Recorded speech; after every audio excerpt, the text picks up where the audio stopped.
Also, the Navy Yard shooter Aaron Alexis was obsessed with violent video games and had been treated for mental health problems in the past. This could have been prevented if friends and family were able to connect the dots. Welcome back to Wilkow. Tonight's Daily Digit is $800 million. That's the first day sales figures for the new video game Grand Theft Auto 5. If you're not familiar with the GTA franchise, it allows players to steal cars, shoot police officers, and commit all kinds of random acts of violence inside a video game. And clearly it's very popular, and total sales figures are expected to reach well over $1 billion. In the aftermath of the D.C. Navy Yard shooting, President Obama is calling on Congress to enact new gun control laws, but as Harry Reid said, they don't have the votes. Got to be honest, this issue is much deeper than clamping down on Second Amendment rights. Lawmakers on both sides of the aisle agree there's an important discussion to have about mental health standards. There seems to be a pattern developing between the recent string of deadly shootings where the gunman has suffered from mental health problems, but has also had an obsession with violent video games. And look, I had a roommate with a big screen TV, and he had Grand Theft Auto. I've played the game before, like years ago. I'm not saying the government should ban violent video games, but let's be honest, Jared Lochner, James Holmes, Adam Lanza, and now Aaron Alexis all shared these same characteristics. So is it possible to identify and alert people to future warning signs? Aaron Alexis was seeking mental health treatment, and Rhode Island police warned the Navy about his problems, but ultimately he was still able to carry out his plan. Here to talk about this is Carolyn Reinach Wolf, a mental health attorney. All right, so tell me about your practice real quick. Okay, well, we are a multidisciplinary team. As part of my law practice, we work with families and individuals to help them navigate through the legal system, the clinical system, think out of the box system in terms of getting them services, case management, any kinds of mental health services or supports that we can put together for them. Do you think we're making people more afraid to talk about their problems with the seeming rise of zero tolerance? I mean, that we're looking at throwing kids out of school because they turn their fingers into a gun instead of saying, that's little boy play, that's not dangerous? I think we're not having the conversation we need to have. I think we do this knee-jerk reaction. We have one of these mass shootings, we're going to talk about gun control and nothing else. We're going to worry about children pointing their fingers at someone that looks like a gun and say, that's it, you're expelled from school. I think we need to change the conversation. We need to do what we do in my practice, which is to tease apart what are the behaviors, what is the history, what's going on with that person, and come up with an early intervention and a strategic plan to get them services, get them help, and to give support to the families who love and care about them, or give support to the workplace that we work with all the time in coming up with some sort of intervention to head off down the road what could be a violent act. How do you make this work? I mean, we always talk about the downside or the underbelly of a free society. I mean, these games are clearly attracting people like Adam Lanza. I've played them. I can see how, you know, I can separate it's a video game.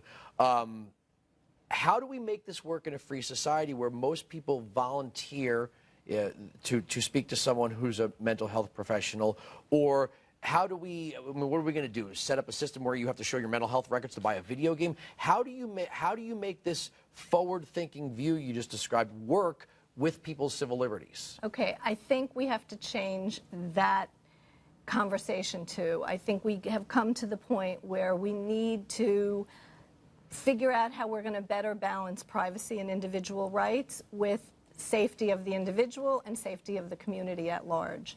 You know, video games are one little piece of the puzzle, but as we do in my practice, we have to look at the big picture. Has the person been in treatment before? Has someone identified some what I call red flag behavior and has said, you know, we're starting to see a pattern here.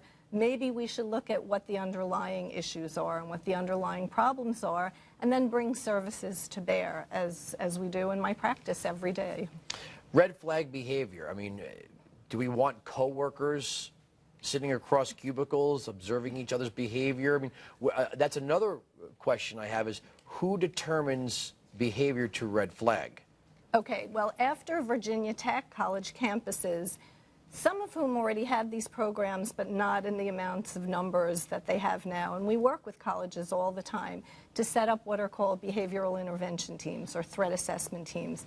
They're a multidisciplinary group. We train people how to report into them in a positive, supportive way, and they are trained to know how to triage and categorize the information they get. They are the central place to connect the dots. So people all across campus may notice strange behavior, strange writing. Roommates may talk about how they're doing things in their rooms that are scary or that are of concern. They're trained then to figure out what kind of intervention they need. Do they need an involuntary hospital commitment? Do they need parents involved? Do they need some sort of support in the classroom? We can do the same thing in the workplace. We can actually train people, lay people, to identify red flag behavior, to report it to a central location, to people who are trained to know how to triage it, categorize it, and get an intervention early on in a preventive but supportive and caring way, again, with the hope that we head off any violent action down the road. Do we have a process to disqualify these things? Like, okay, this is a coworker who clearly thinks, you know, okay, so the guy sitting in the next cubicle is a Marilyn Manson fan. That's just music. It's, okay, it's a little crazy, but you know, is there something to weed out the things that are really, in the end, kind of just somebody being a little overreactive? I get asked that question every day, and in fact, based on the numbers of teams we've put together and supported and the numbers of issues that come before the teams, it's a very small number of reports that are actually that, for spite or to get even with somebody. It really doesn't happen No, that I'm much. talking about, you know, one person's weird behavior might be another person's, you know, the way they dress or what they listen to or the kind of art that they're into. Is there a way to say, you know, look, I mean, I have horror movies in my collection. If you walked through my library, you might go, yeah, what is this guy into? But we don't look at one aspect. It's one as part of a big picture. And again, that's the whole idea of being able to educate, train, and then help people learn how to connect the dots. So if you're into horror movies, in and of itself, it may not represent anything. But if you're also talking to yourself. But if you're talking to yourself, or you're talking about getting a weapon, or you're talking about how you hate your boss and you want to get even, or you want to get him or her, or you want to hurt yourself, life isn't worth living anymore, things are hopeless. You know, those are all red flags that need to at least be looked into in a little more detail. And that's what we do when we take a history in my practice. What has gone on with your loved one over a period of days, weeks, months, often it's years?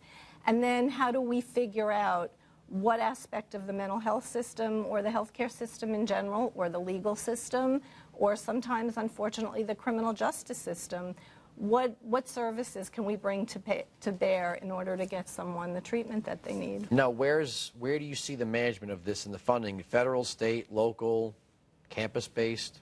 All of the above. I think we need to look seriously at funding from wherever it comes from, whether it's the federal government, which I think needs to take the lead, state government needs to administer it, and local governments really need to administer and oversee it to make sure that the money that starts at the top makes its way down to the people on the lower levels who actually need the help and support. We don't have services for residential placement. We don't have enough services for outpatient programs. Families say to us all the time, we know he or she needs help, but there's no outpatient program. We can't find a private psychiatrist who takes our insurance, and so on and so forth. Most of the services we put in place are private pay, but that doesn't help the whole population at large who recognize, identify, know there's an issue, and really are helpless to put many of the services that we can offer in place. I know you're sincere about this. I would just worry about giving the federal government this kind of oversight. I just worry about that civil liberties aspect of things. All right, Carolyn, thank you so much for joining me on the program. Coming up, Texas Democrats.